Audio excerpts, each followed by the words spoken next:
My name is Carson. Welcome back to Thrifty Garage, a channel where we do everyday repairs, how-tos, and reviews. And in today's video, we're going to be taking a look at this convertible on the Rhino Hitch. So we recently did a best adjustable drop hitch review video where we've got about 10 different hitches where we compare them. This hitch we actually acquired used and paid $250 for it, and it's a little bit worse for wear, a little worse than I thought it was.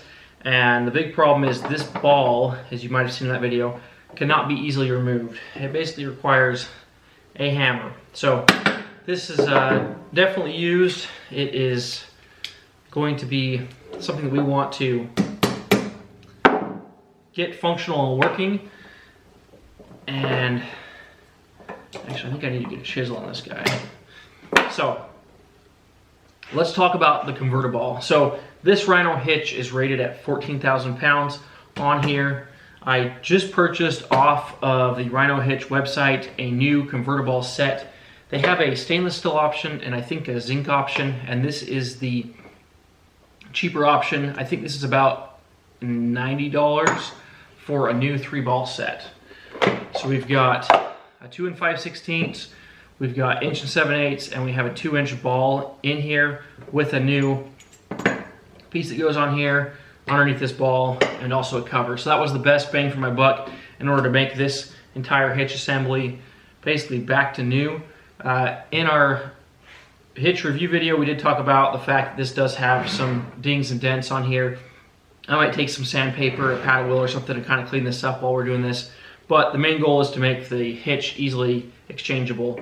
So the way this works, and I didn't realize this, I thought this was proprietary to Rhino Hitch, but this is actually a different aftermarket company where they take, you can actually take these hitches and put them on any normal ball. Again, it just bolts on like a typical ball here would, and this drops in place, and line that up, push that pin through, and now you've got a big ball, and then you can just push that pin back out and switch it out for whatever size. So that's how this is intended to be used. It's a quick, easy exchange. Again, the convertible is a separate company than the Rhino Hitch. Same as like the Waysafe, for example. They've got the clamshell design that goes over the 2-inch ball. I believe that clamshell design is not Waysafe's design. That's another manufacturer's product that they incorporate into their system. So let's get a punch and let's take this off. So another thing that surprised me a little bit when I pulled out this new convertible is the fact that it says on here 10,000 pound rating. So everything I found on the convertible website is that these are rated at 10,000 pounds. The Rhino Hitch here for the 2.5-inch shank is rated at 14,000 pounds. So what I'm learning or understanding from that, and I could be wrong, and this convertible says the exact same thing this one does right here. It says 10,000 pounds. Basically, from what I understand, this portion of the hitch is rated at 14,000 pounds, but this ball is only rated at 10,000 pounds. And again, that convertible could basically be installed on any typical hitch. Here we've got just a normal hitch with a normal nut on it. You could spin this nut off, pop on the convertible right on here, and you're good to go. This particular convertible does have the extended length shaft, so the threads don't come up far enough for that guy. And this one, because it's aluminum, has extra thickness. So they do sell, convertible does sell a smaller width one for a metal style hitch. But obviously the Rhino, because it's aluminum, it doesn't have that. Punch this out? What's the best way to get this out of here? There we go. Okay, so the reason we're placing this is I feel like this should be able to spin around, and it doesn't. This one, for example, we can spin this around freely, take it off. Brand new, obviously it functions as it should. Really easy to pop into place and all that. This, it might come off without a hammer, but it's obviously easier just to whack it.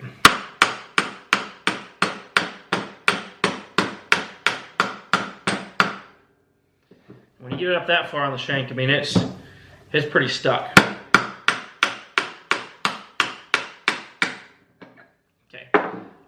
I don't know what the hangup is. I don't know if the inside of this is dirty. I don't know if this shaft has had some wear and that's, you know, it's been mushroomed out. I don't know what's going on that's causing this not to fit freely, but we're just gonna replace it. So we got that off. We got our big hitch wrench that I've had for probably 15, 20 years now. And unfortunately my truck's in the shop right now, so I don't have a 2.5 inch receiver hitch. So we might have some leverage issues on this. Let's try putting it on the ground. Okay. We got the big Ugga Dugga Milwaukee gun, 1,400 foot-pounds. Got a socket that big. Got a winner. Thing's a 38 millimeter.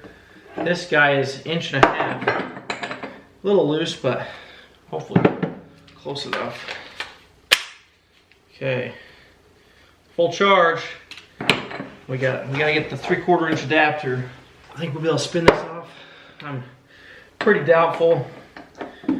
Once I get my truck back, we can pop it in the hitch and pop it off.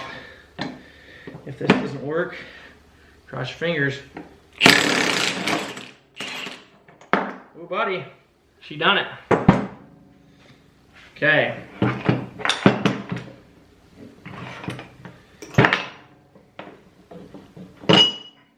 Okay, so we do some cleanup, clean up this stuff.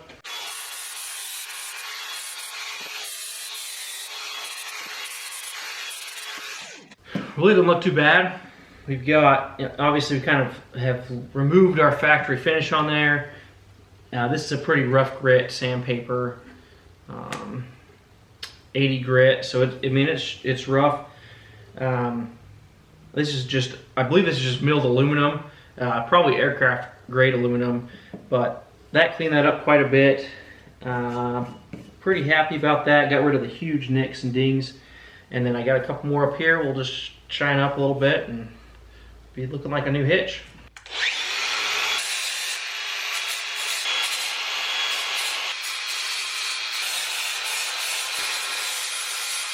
Just throw this new ball in here. This last one, they had it oriented.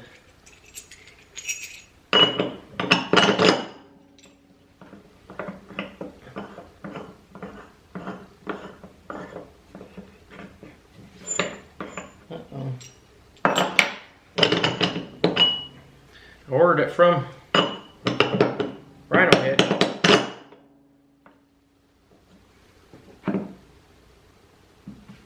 I don't really want to beat it on. Okay, try to line this up. Parallel. Oh, just popped right out. What the heck?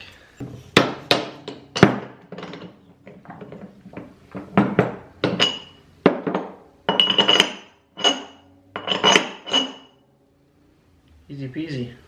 You sucker down. There's not even enough threads on them.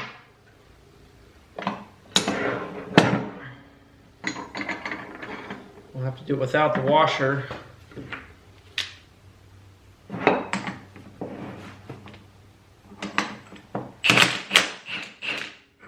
That's not bad.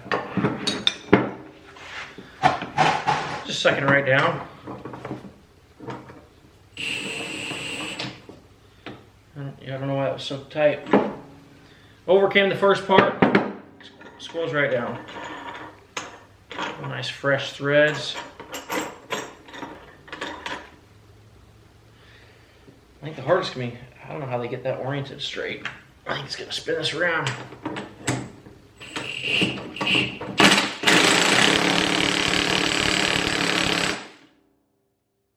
Think it's high enough? Okay. It's actually stayed pretty straight. Okay. Boom. Boom. Boom. New ball installed. Easy as that. We've got 20 minutes on the camera since I started filming. We'll edit out a bunch of this crap. But there's the new ball. Pop this guy out. Stick this guy on for transport. Easy peasy. So, all these other hitches, we had individual hitch review videos. Most of them we acquired new. This one we acquired used. And because this one's used, we've got some extra quirks to work out. We've basically got that fixed. This was available for several weeks in my area before I bought it. I didn't really look at it. I basically was ready to film the video and wanted to pick up another hitch for it, so I picked this guy up.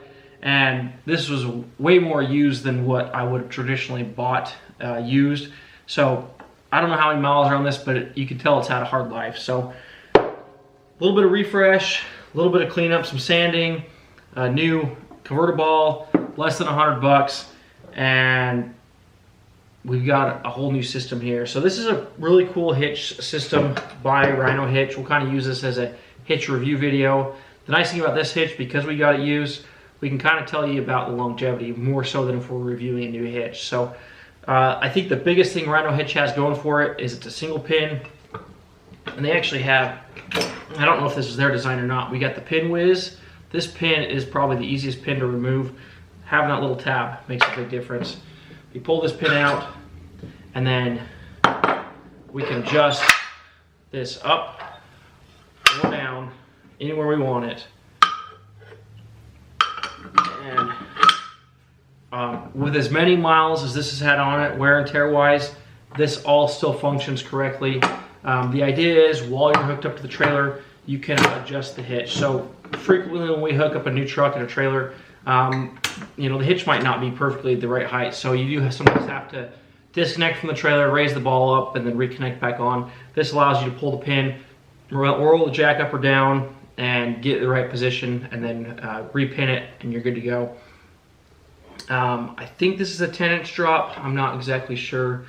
And I think the way they measure their drop is it's got a little bit of rise, and it's got quite a bit of drop here. It's in the lowest position. This currently is probably an you know, a good 8-inch drop right now configuration, and it probably has like a 2 or a 4-inch rise. So I think this is the 10-inch drop, and so maybe it's a 2-inch rise, 8-inch drop for a 10-inch total adjustability. These bolts, lot of bolts in here, which can sometimes be maintenance. I don't, you know, think that the previous owner maintained this by the look of this ball, so let's just assume this is factory. And if that is factory, that's really impressive that it's held up this well. We do have the factory, or at least I think it's the factory lock here. This says toe on it. Smart toe is the lock system. So I don't know if that's what Rhino Hitch uses, but that's what came with the hitch when I bought it used. Like I said, I bought this set right here, this convertible set. You can buy these on Amazon. You can buy this from Rhino Hitch on their website. They obviously sell their kits with the convertible already set up on it. I opted for the cheaper set with the third ball. You can buy the large ball set, which comes with the 2 larger balls, or you can buy the small ball set, which comes with 2 smaller balls, and you can buy it in the stainless steel and the zinc, I believe it is, and this is the lower cost option. And honestly, I can't really tell the difference between the factory one, which I think is probably the higher end model, and these guys. I'm sure there's a difference, but I'm visually not seeing anything. I don't know wear and tear wise what holds up better long term. But really cool hitch design by Rhino Hitch. Really wasn't that hard to maintain because it's aluminum, really easy to it's really soft metal, so it's really easy to sand that down. And I could even buff this out. I could take it to 120 grit, 200 grit, and then even go to a buffing compound and really buff this out. But sorry, the camera died there. I'm gonna kind of pick up where we left off. Basically, this could be a little bit better finished. I'm not gonna put the extra effort into finishing that out, but I have removed the major burrs really quickly, easily. Other things as far as this longevity on this Rhino Hitch, where it meets the hitch on this backside, you can see where we've had some wear and tear because of how it sits in the hitch. Obviously on the top end of this hitch as well as the bottom end where that's pushing in that receiver, those are 2 little wear points. But other than that, this Rhino Hitch again functions great. Pull the 1 pin, drop it up and down, works great. Now that we've got a new convertible on here, it's basically a new setup ready to go. So that's kind of my summary on the Rhino Hitch, as well as the install on the convertible. If you do need to upgrade your convertible or redo that, if it's just had a lot of miles, a lot of wear and tear. Yeah, I feel like I've got a new hitch here, ready to go, ready to put it to work, and ready to test it out for future testing on the channel. So, without anything further said, thanks for watching this Thrifty Garage video. Hope you enjoyed it. If you did, leave us a thumbs up down at the bottom. If you want to subscribe to the channel, definitely do that. Leave any questions or comments down below. And thanks for watching Thrifty Garage. We'll see you on the next one.